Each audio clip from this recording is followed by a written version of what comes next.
You're listening to the Hazard Ground Podcast with service members from across the military sharing their stories of combat and survival. And now, here's your host, Mark Zeno.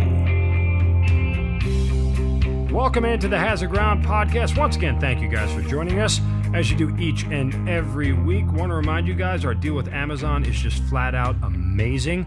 Not only can you guys do your shopping, but you're also helping out some great veterans organizations. Here's all you got to do. Go to our website, hazardground.com, and click on the Amazon banner. Then do your normal Amazon shopping, whatever it is you need, whether it's just stuff around the house, stuff for your business, gifts, whatever it is. Once you complete your purchase, we get a kickback from Amazon on that purchase, and we donate it directly to one of the great foundations that you've heard here on the Hazard Ground Podcast. So you'll be helping out great organizations like Mission Memorial Day, the Greatest Generations Foundation, Merging Vets and Players, the Shadow Warrior Foundation, the Pat Tillman Foundation, 22 Kill, and Fight or Die. So go to hazardground.com. Again, click on the Amazon banner next time you do your Amazon shopping. It's a simple and easy way to give back to veterans everywhere and be part of the Hazard Ground community. Speaking of the Hazard Ground community, make sure you guys get on iTunes, leave us a rating and a review. Those help out so much. Not only do they let us know what you think about the show, but they also grow this podcast and let more people hear about these great, amazing stories that veterans everywhere are doing.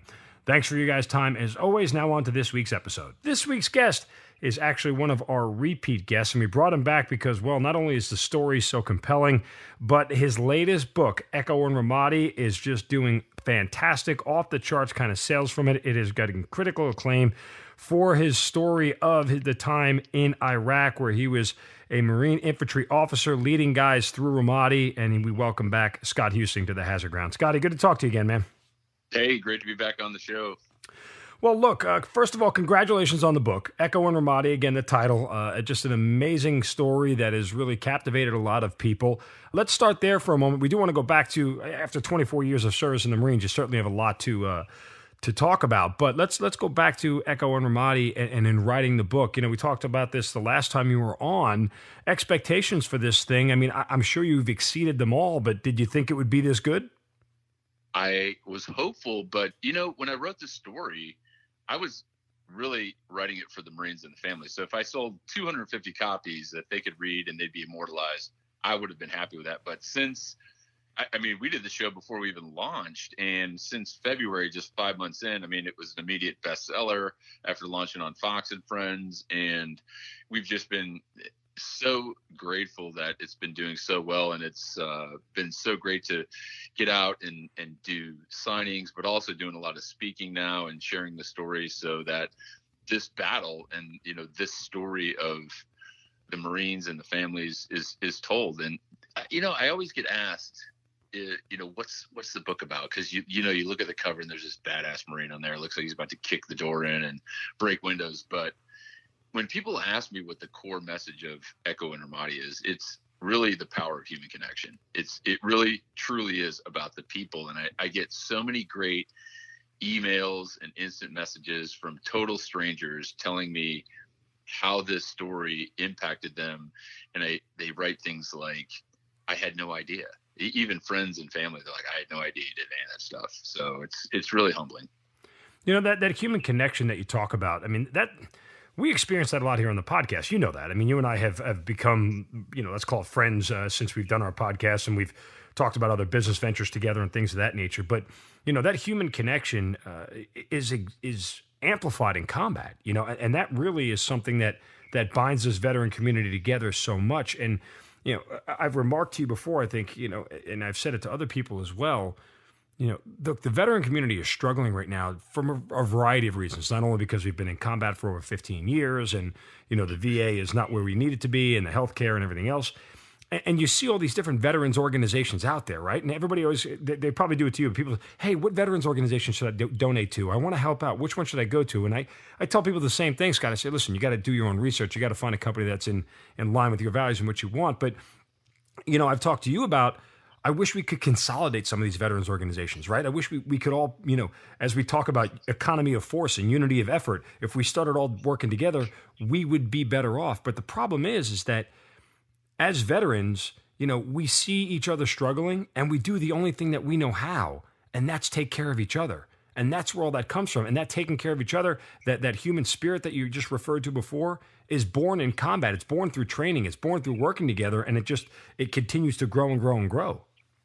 No, you're absolutely right. And a prime example of that is, I never even know who to give credit to sometimes, because my involvement with Joel Carpenter at Speaker Buzz, I'm not sure if you did the intro or someone did the intro, but Joel's, doing great things for vets. He's a vet. He's a Green Beret and Army Ranger.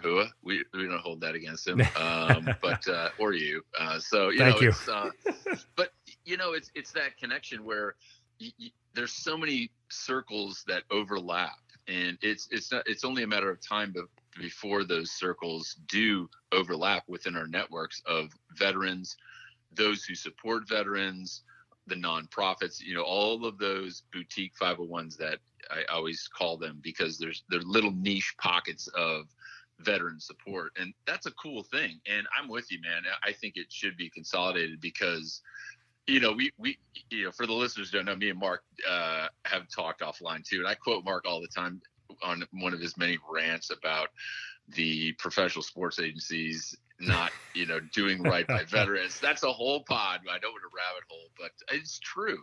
And I'm conflicted because I know a lot of veterans and supporters who are former NFL players, former MLB players, and these guys. And, there's so many of them that those few that I'm even friends with, they're already aligned with veterans. But the organization, big business and all that, I agree with you. And if we build this coalition of veteran artists, veteran authors, veteran entertainers, I think we're going to get there. And that's really an important message. And I think Joel and Speakers Buzz is going to be a big part of that. And even some of the other organizations I'm affiliated with, like Bravo 748, which was founded by a Gold Star mom, Jamie Burton, and just bringing people with stories together. It's super important. Absolutely. I mean, it's what binds us, and it's why this podcast exists. Really, it is, because we're just here to kind of connect people and tell people about the stories of the great things that great Americans have done. And, we don't get that out there enough. What is go ahead. I'll tell you, I'll give you an example while we're talking about bonding together and that brotherhood and sisterhood that's forged in the military, and what makes us so great. And I will say that because I'm obviously biased, but it does, it breeds a different kind of person through that forging process of the military and service to your nation unwillingly. But I recently, when I say recently, like a couple hours ago, got my first legitimate rejection from an indie bookstore in the I'll just say Northern California. And they said, because of my affiliation with, conservatives at all, publishers, the type of people I hang around with, they didn't think it was a good fit. I mean, flat out told me that because of that. And what's most important is sadly, politics rears its ugly head, because the owner of this indie bookstore, obviously they have their own opinion. They can have in their store whoever they want to sign, but politics just got in the way of storytelling. And again, this isn't a story about war, and my political and affiliations and views, don't have to align with whoever published my book or whatever radio shows I do, whatever TV shows I go on. It's astounding to me, Mark, that they let that get in the way of sales, and I don't have a business degree, but I'm thinking, what kind of moron says no to a guy that they can bring in to sell a couple hundred books? Yeah. It's stymied me, especially in an area that has been a hub of military activity for decades. Yeah. And the funny part to that too is, regardless of what your political views are, all of us as Americans should be born capitalists, right? Because that's how this country exists. It's why we've gotten so far from where we first started, is the idea that, hey, listen, I can make some money, and you know what? I can make more. Yes, but the Trumps. I can smell the Trump on you from here. Well, I'd like to leave my political affiliation out of this whole thing. No, but I know, I'm with you, but that's one thing I will say is, that capitalism and the ability to succeed and prosper as a nation, to have independent businesses and entrepreneurs, especially veteran entrepreneurs, is a wonderful thing. Yeah. I don't care what flavor the administration is. If they support that, I support them. All right. So as far as the book is concerned, what is like one thing you've heard from somebody or a comment that just has stayed with you, something that's resonated with you from somebody's reaction to the book? Oh, wow. Great question. I've been really trying to get better at sharing some of the messages and little video blurbs on social media too, because they range from, okay, so here's the latest one. This she's a housewife in Southern California. She set up this event to raise money for our charity, Save the Brave, at Gelson's Markets recently. And she's like, yeah, we're very excited to have you. I loved your book. And I use that word all the time now, that friction that you describe under the chaos of combat and dealing with the uncertainty. And I use that word with my husband now, like when he's getting into my junk, I'm like, hey, friction, don't need to deal with it. And, there's all kinds of, lighthearted stories like that. And then there's others where, I just have to, push back from the desk and, wipe the tears out of my eyes when I get messages from people. And, the example I've used most recently in a lot of speaking has been with Staff Sergeant Phil Morehouse, who is with Task Force 19 Infantry, Army brother, who was in Ramadi at the time we were fighting. And he wrote me this email. It pops up late one night and he says, sir, I'm probably sure that you don't remember me. My name is Staff Sergeant Phil Morehouse. I was an administrative clerk with the task force when you were in Ramadi. And I remember the night that Corporal Libby was shot. And I remember the call on the radio. And I remember racing across the street to the battalion aid station across Route, Michigan. And I remember standing there. I remember the vehicles pulling in. I remember the sound of the brakes and the dust cloud that surrounded the vehicles, and your Marines carrying Corporal Libby out. And I remember you and the look on your face. And I remember every single step that you took that night. And I hadn't thought about that in 12 years until I read your book. And he goes on in the email, but he ends with something really important. He says, yes, we made a difference. And I was just, I emailed him right back. I was like, God dang, man, that is powerful stuff. And, I'm thankful to him that, he shared that with me, and even more thankful that he allows me to use his name and share that story, because it is so personal, but so emblematic of the type of brotherhood and sisterhood and camaraderie that we share under the worst conditions, that it takes time, sometimes a decade, to even process that and at least know that somebody remembered it and honored it either in a book or in an email. It doesn't matter to me. And for those who haven't had a chance to read Echo and Ramadi yet, to put this whole thing in a nice little bow, you sum it up in the book when talking about Libby's death, and I'll quote it directly: "We were all brothers thrust into the chasm, and we took care of each other better than anyone else we've ever known." And that human spirit right there, Libby, as a guy that was in your unit that you guys lost, that was what's still binding everybody together today, that moment. It's one of many. And, Corporal Dustin Libby was, killed on December 6, 2006 in a pretty brutal 5-hour firefight. And he was the first loss to the entire battalion as we were in country. My company happened to be in Ramadi working for the Army, but it hit us really hard. And the fact that I had a personal relationship with Corporal Libby, because he was such a gregarious guy, such just a character. And, as I write in the book too, is like, you're not supposed to have favorites, but I'd be lying if I said Libby wasn't one of my favorites. He absolutely was, because he was all about taking care of business. He was a trusted leader. He was a squad leader in one of the platoons, and just loved, respected, and feared and one shot by all of his Marines. And it was tough. And when I say, we took care of each other better than anything I'd ever known, is really the Marines took care of me. And I owe them so much eternal gratitude in my life for everything they did and the way they performed under those conditions. Scott, so often when we do this podcast, and so often when a lot of us veterans get talking about experiences, we end up reliving some memories that we forgot that we had. It happens so many times when you just start getting on a roll and you start talking, that new memories or memories that you kind of discarded before and didn't have flash back up. Was there any of that in recalling discussions about the book with people, or as you just said, somebody who told you a story that kind of just jarred a whole thing that was like, wow, I can't believe I didn't, have that in the book, or I didn't remember that before?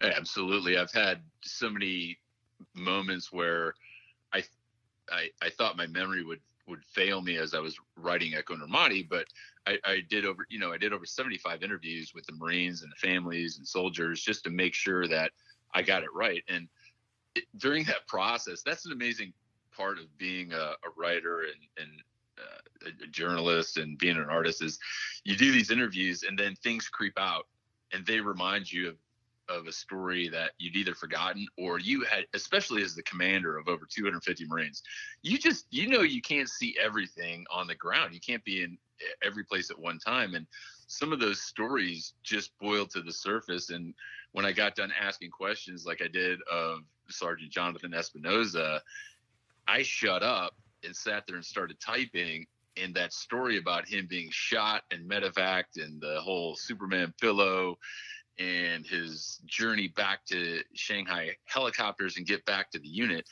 I was thinking to myself, man, that only happens in the movies, but this happened in my own unit. And I didn't even know about it until after the fact, until 10 years after the fact. No one had ever told me, like, hey, by the way, Espinoza was on his way home to go see his family after being shot in the chest by a sniper and then made his way back to the company. That's how connected he felt to the brothers he was fighting with. It is crazy. So yeah, there's a ton of stories for the Marines to share with me. And personally, when things popped up, I had to kind of go to my journal and, just kind of validate it to make sure it was accurate. But, I never tell anybody either, Mark, that I had some giant catharsis or it was some therapeutic endeavor for me to write this story about a time of war during some of the bloodiest combat we've seen in, our nation's history. Yeah. And that was another important aspect to tell this story of Ramadi, was that I didn't want it to get buried under the other great battles that we fought in this long war, like Fallujah or Baghdad, or in Afghanistan, like, Helmand Province, or, Kandahar, any of those places. It's an important battle. And as we're defining it more, we talk about the first battle of Ramadi, the second battle of Ramadi, but it's really a 2-year fight. And for a lot of people who aren't around what we experienced, that's hard for them to conceive. It's like a 2-year fight for the city.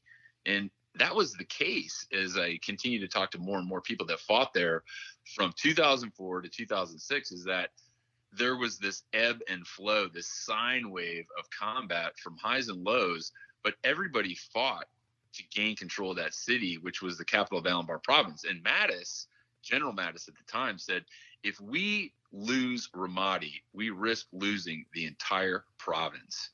And that was important and permeated our political and military decision makers like Bush and Petraeus when they said, yeah, we're going to order the surge. We're going to flood the battle space with an additional 20,000 troops, and we're going to just hammer down on all these pockets of resistance and just crush them into fine powder.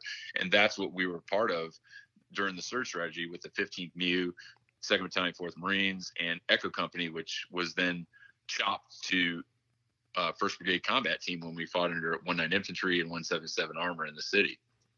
Scott, I want to go back to the death of Corporal Libby for a moment, for those who haven't read the book, because you kind of talk about it and you do great detail in talking about your emotions, but I kind of want to hear you speak to it. You had to call his mother. You had to call Corporal Libby's mother and tell her that her son had been killed.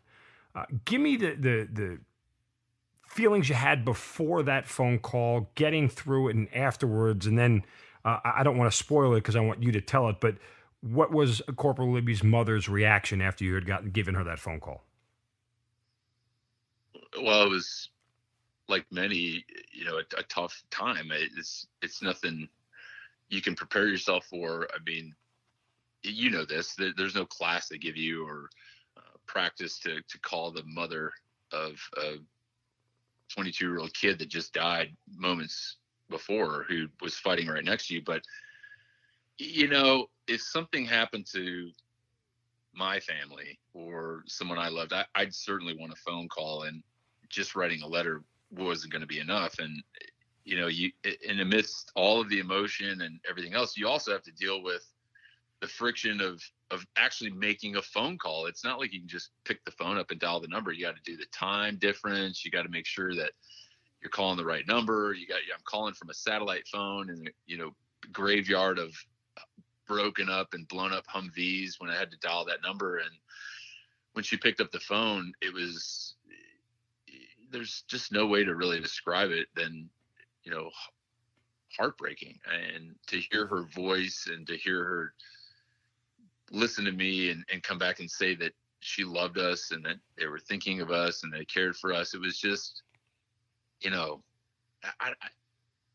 be a Gold Star family member, to lose your son or daughter, to lose a brother or sister it's unimaginable. I mean, we can understand that loss because we've lost brothers in arms and sisters in arms, but for Jenny Libby to tell me that she loved us and she was thinking about us like any mother would to any son was overwhelming. And she continues to share that love, not only with me, but all of the Marines whenever they call her, and her brother or her other son, Chris, Dustin's brother. We're still very connected, and they're extraordinary people. That's the only word I ever use to describe them, that they can lose so much, yet continue to love us so much, despite having been through the worst conditions, and to share that loss of their son, our fellow Marines. It's something amazing. And, like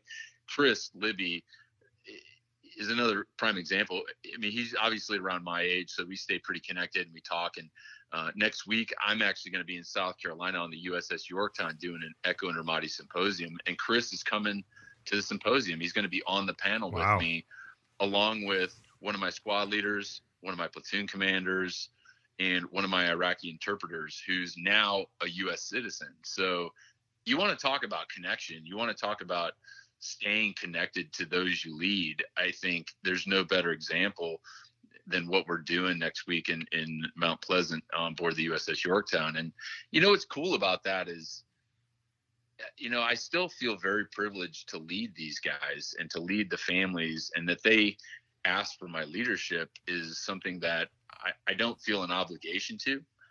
It's something that comes to me naturally. And I know that's tough for some people who have led and been surrounded in those types of conditions, but to still lead them to this day, 10, 12, 14 years after we were in that city in Ramadi, it doesn't stop. Leadership for me is not a 9-to-5 gig, Mark. It's something that will be with me my whole life. And it's not just those Marines in Ramadi. It's every Marine or any Marine I ever served with. I feel I'm always there for them if they need me, and I want to be available to them. And I'm honored every time they ask me for a letter of recommendation to the police department or to college or their MBA program. They're growing up so fast, but it's just really, really humbling for me and an honor to be able to continue to lead them. And your sentence is perfectly said when leadership is not a 9-to-5 job. Not if you're any good at it. That's for damn sure. Real quick, one more anecdote on Corporal Libby. His mother wrote you a letter. What was it like getting that letter, and how surprised were you? I don't think I was surprised, because I knew their family and what the phone call had meant to them. But it wasn't till I think January that I received the letter. January, February, we'd already pushed west. And to get that letter, Jenny simply said, that she was thankful for the call, and she knew how hard it was to make those types of phone calls. And, I still have that letter. It's tucked away in a box here in my office. And I freak out every time I think I've misplaced it or I put it in a different box, because I don't hold on to a lot of material possessions, but that letter is, that's something very personal, something very important to me. And to get it from Jenny was, one of many she sent me over the years. And also, when I had to ask her if I could use that letter as the only picture in the book, the entire book has no pictures, because I didn't feel that pictures were necessary. If people want to see pictures, they can go to my website and see pictures of the Marines. But Jenny's letter, that picture I took of her letter, is the only picture in the book. That's how important it was to me. Amazing stuff, just unreal. And when you read it, it just rips your heart out, But in the same respect, Having gone through it, it's hard for people who haven't gone through it. It's really hard to understand. But the best way it does. Yeah, it really is hard. It really is heart wrenching. But for any listener that's thinking, like, God, I'm not going to pick up this book because I'm going to break down in tears. Well, yeah, you are. And trust me, I've had plenty of battle-hardened Marines and soldiers call me after reading that chapter and say, hey, thanks, a-hole, for making me cry on a plane next to a total stranger. I'm like, well, suck it up, because you're going to have to break out the Kleenex again. But there's plenty of stories of triumph and leadership and team building and overcoming diversity throughout the book. But when we're talking about our Gold Star families, what's so important, Mark, to realize is that they don't want to be viewed as these dour widows or moms that are shrouded and they're just consumed with this death, because they're not. The story I'm trying to tell is, and even in this pod, is that their story is one of hope and one of brightness, because despite their loss, despite all of the pain and everything they go through, they continue to carry a torch for us that shines so much light for so many veterans and so many of us that fought, that are still trying to find their way through the darkness. And that is what they want to be. They want to be part of the family, and they are part of our family. And any Gold Star families listening, I just want to say we love you guys, and we're always here for you. Those who don't know what a Gold Star family is, that family member that lost someone in combat, they are just an amazing beacon of hope, and we're just eternally indebted to them for everything they do for us.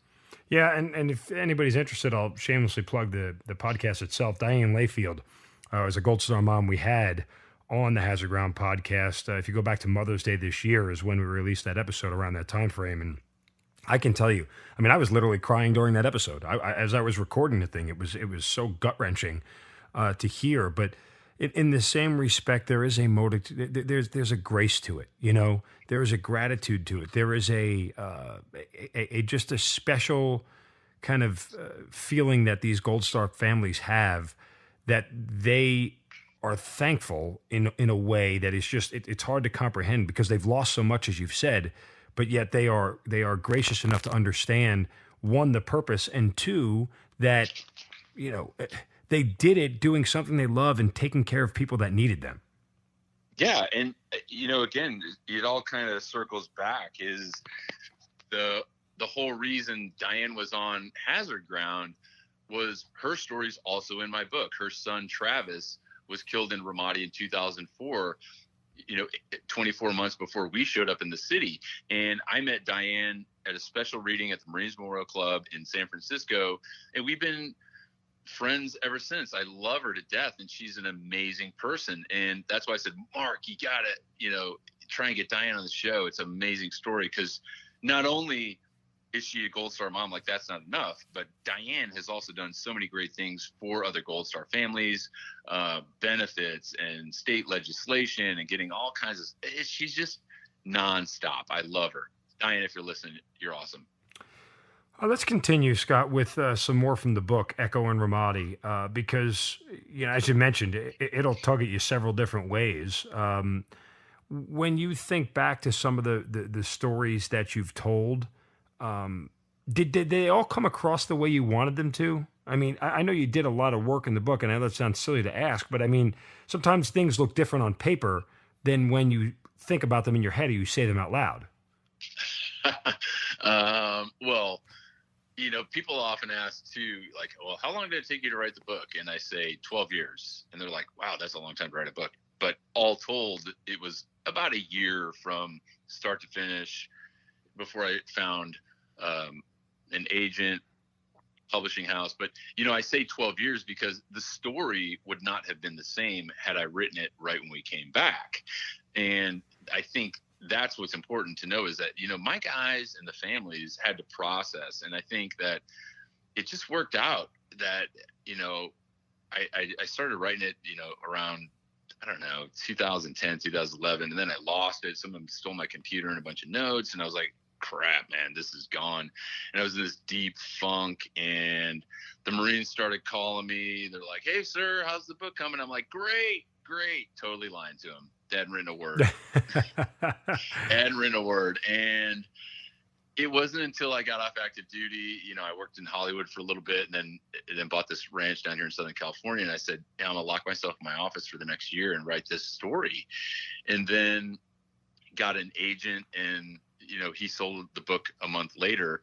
But that whole process of writing the story, the manuscript, then editing, then getting a project editor, my freelance editor, copy editing, and then all the final revisions, to say, did it come out on paper the way I thought in my head? Yes, it did.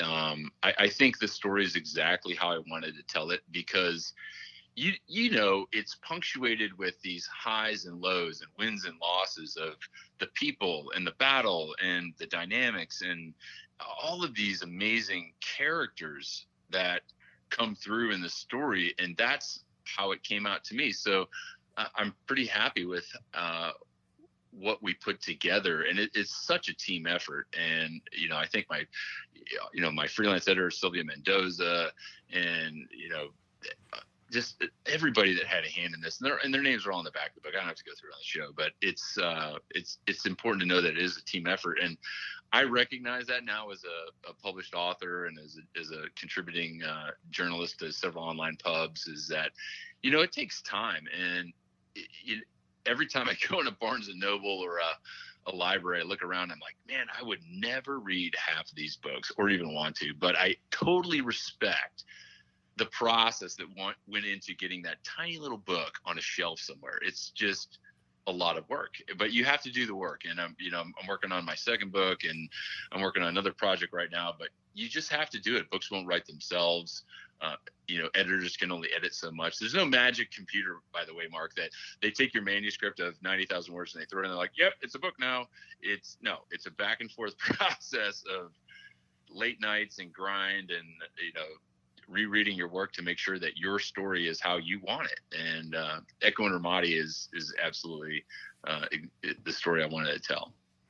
One more for you here, because I find this one, especially riveting because of the layers to it. But Lance Corporal Raymond Bowen and what happened to him as he was involved in a tragic, I don't know how you want to phrase it here, killing of a civilian that sometimes just happens in battle. And a lot of people will have their own arguments and feelings and thoughts on what those things happen as far as collateral damage is concerned. But I'll let you tell the story as far as what went down. But how did you deal with that, and how is Lance Corporal Bowen doing these days? Well, first, most importantly, Bowen's fine. He's, all grown up and leading a successful career and family. And it was a tough period for him. And he hadn't even shared the story. When I just said, to 10 years for these guys to process, he never even talked about it until I called him out of the blue and said, hey, Bowen, it's Huesing, I want to share this part of the story because I think it's important. It's emblematic of what every soldier and Marine have to experience when civilians get caught in the crossfire. And it was important to me that he shared the story, and I'm very grateful for that to this day. And his story is like many, that they're on a routine patrol when a vehicle approached their dismounted patrol too fast. They're on foot. They're in the city streets. Everything's a threat. They're always on high alert. And a vehicle races up, and to protect his Marines, he fired a burst of machine gun fire into the grill of his car to stop it. And one of the rounds ricocheted, and later found out that it struck a civilian in the head, and he ultimately died from those wounds. And that's something that Bowen has had to deal with and carry the rest of his life. And he's doing that because he was following my orders and our orders under the mission of what we had to do in Iraq, and especially in Ramadi and in Rupa, was kill or capture anti-Iraqi forces. And you use the term collateral damage. What's important also is to understand that I never viewed people, these Iraqi civilians or anyone, as collateral damage. They were people, and they had wives and husbands and sons and daughters too. And to think that their sacrifice in this war didn't matter would be wrong. And it did. Their sacrifice matters. And, I don't care how it's construed or interpreted, but my my love and admiration for the people of Iraq who wanted to stand up for their country, that wanted to help the coalition forces and the multinational forces do our job as we were ordered to do. They deserve credit as well. And that's something that largely goes unsung. I think the best example I use is by highlighting the sacrifices of my interpreters, who were Iraqi citizens who volunteered to join the coalition and help us speak the language so we could be effective at our mission. And that shouldn't be, undercut in any way, shape, or form.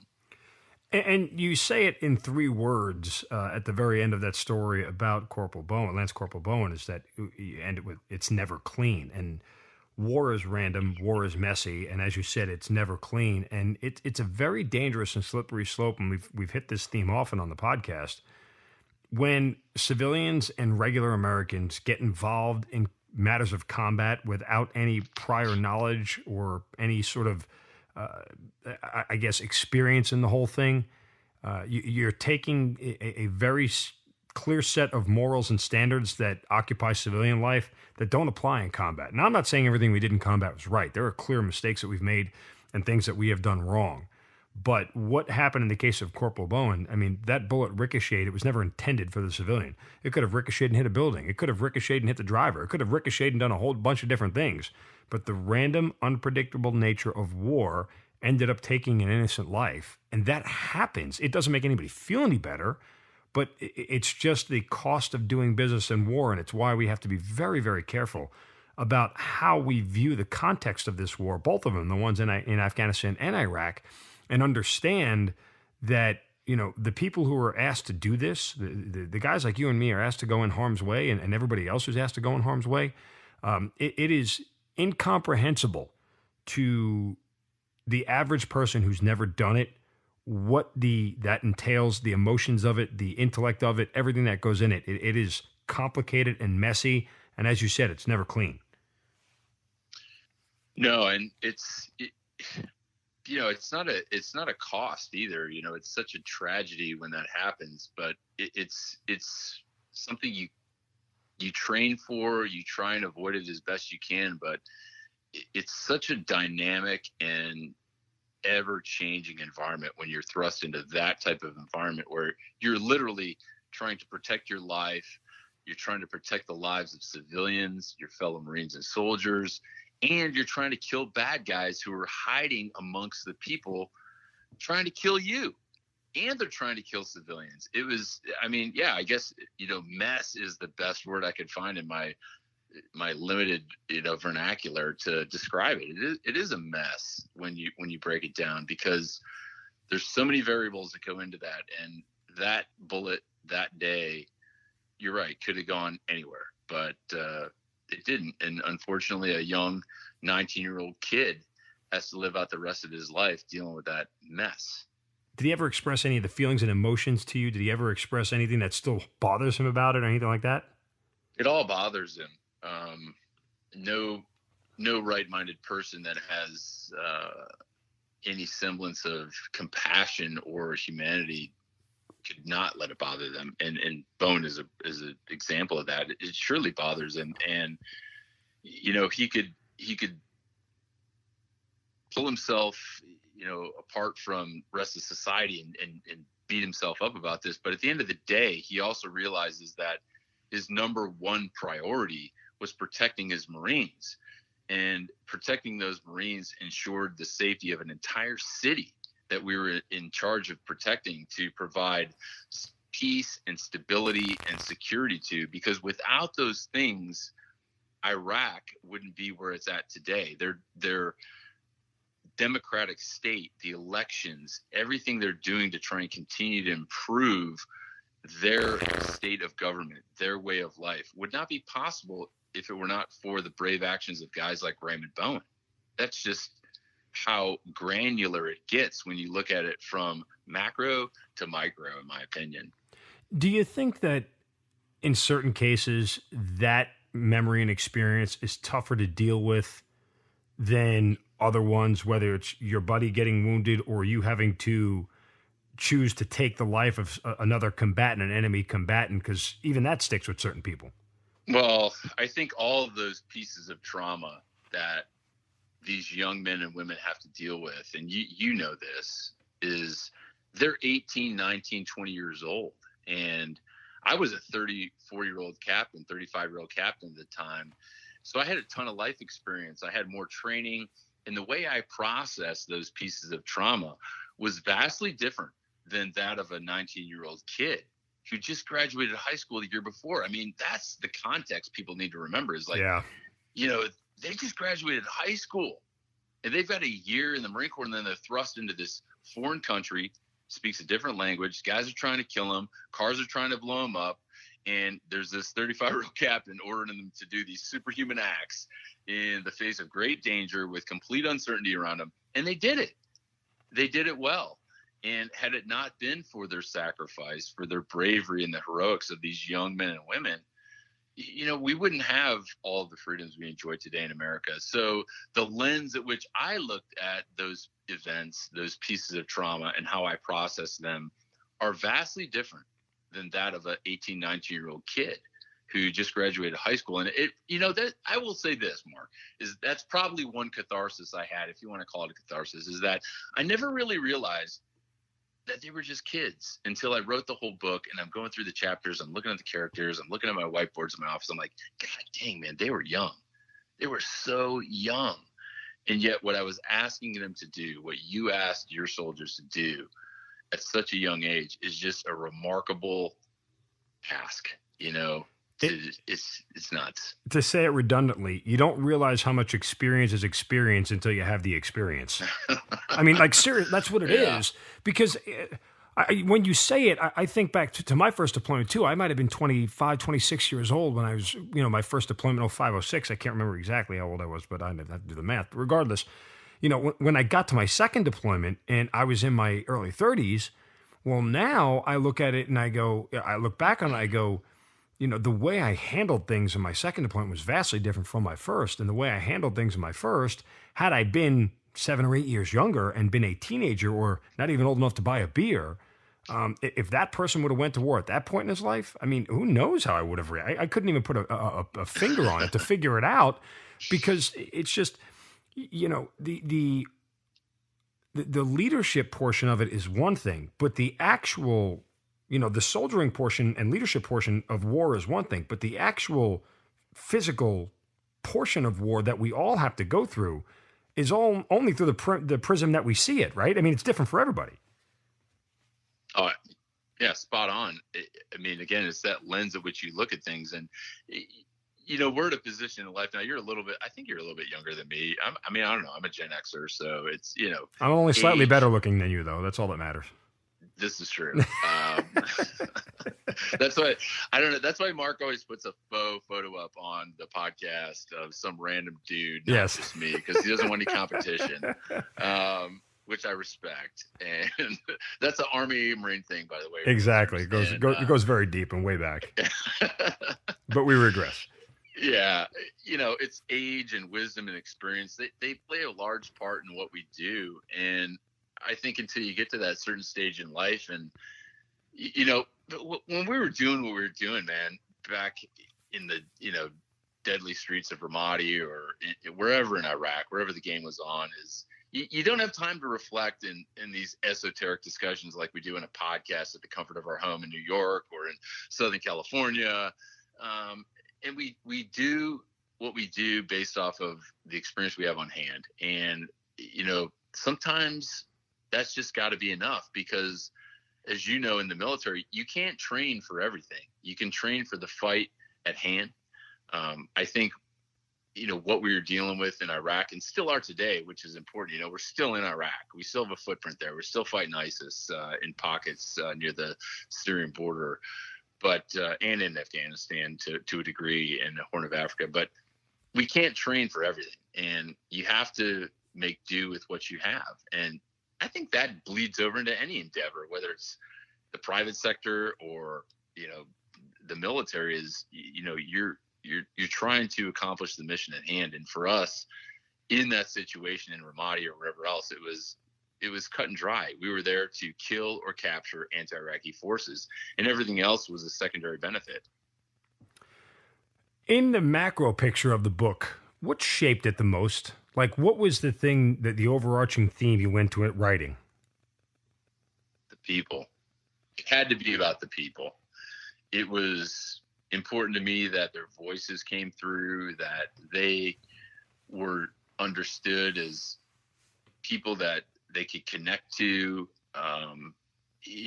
from small towns in America to bases in the military. And those people needed to be real. And if people want to read about things or events, that's why they pick up the newspaper. If you really want to read a great story about people, about Marines and soldiers and families that know the truest definition of the word sacrifice and service, that's what I captured in my book. And, I was honored that they shared those stories, and the people is what it's really about. And, I'd love to appeal to the broadest audience when I wrote the book, because I purged it of any military jargon and abstract acronyms and dates and, things like that. But, you look at the cover again, it's a badass Marine on the cover, but, I couldn't have put a vase of tulips on the cover and said like, oh, it's about the power of human connection and you should buy this book. Everybody in Oprah's book club will love it. And, it's still important though, to understand though, that it is about the people. It is about what we went through, how we learned from it, how we grew from it, how we continue to process those pieces of trauma and continue to get better. And there's plenty of veterans listening to Hazard Ground or other pods that are veteran centric that need to understand is that it's all right to hurt. It's all right to feel the pain, but it's all right to get better, and it's all right to stay connected. And that's what you need to do. I mean, we've highlighted so many examples just in this pod alone about how we've stayed connected, even though you and I are like pen pals. Like for anyone that knows, like me and Mark have never met face to face. Otherwise it'd be a massive sword fest, but, which we love. But it's through that power of human connection and shared love for our country, shared love for veterans and what we do as artists and leaders that, we bring people together. And Mark and Hazard Ground and everything I do and Save the Brave, we're all about sharing that love. Joel Carpenter, we're all about building this coalition force of veterans and artists and people that want to give back and share unselfishly to make sure that people succeed in any endeavor. And that's the beauty of it all, man. Amen, brother. Amen. Any criticism at all that you got from the book? Anything you heard that was not so pleasant? I don't know. No, not really.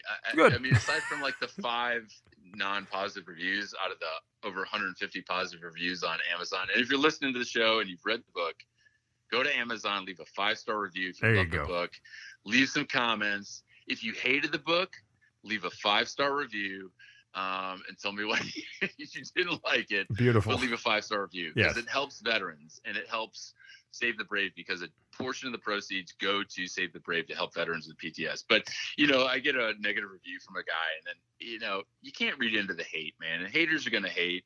And, if I get a negative review from a guy that's reviewed my book and, an abdominal exerciser and protein bars and a couple other random things on Amazon, it really doesn't hold a lot of weight with me, but sure. They're far overshadowed by so many positive comments and phone calls and emails like I shared on this pod. That's what it's all about. And I probably got 1,000 of them I could share with you, but not enough time in the day for that. But it's all been great, and it's all through our military family, our veteran supporters, civilians, teachers, cops, first responders, entertainers, celebrities that have just gotten behind this story and just blown it up. It's great. So you said working on another book. When can we expect it? What's it about? Give us the details. Working on a second book. It's an amazing story of military heroics, of an aviator this time that sacrificed so much over the deadly city of Najaf. And I don't want to give it away, but I always try and write again about people and about things of importance and these great stories about our military heroes, because I feel like, that's my thing. If I'm not going to write these stories, who is? And why do we have to wait 50 years to tell these stories like our Vietnam vets? I want to tell them now. And this next story is just phenomenal. And the other project I'm working on is, again, kind of under wraps right now, but I'm trying again to highlight the bravery and sacrifices of not only those who fought in Iraq, but also the people of Iraq. And I think that they need credit, and they need to have some light shined on them so that the rest of the world understands that, hey, we can continue throwing money at the problem in Iraq, but that's not the answer.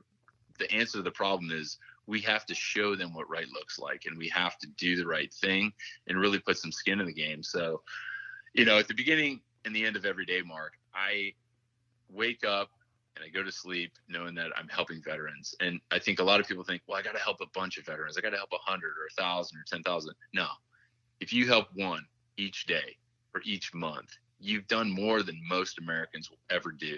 And that's something to be proud of. And that's something I'm proud of as the executive director of SaveTheBrave.org, because we've helped hundreds of veterans over the last several years, and we continue to grow.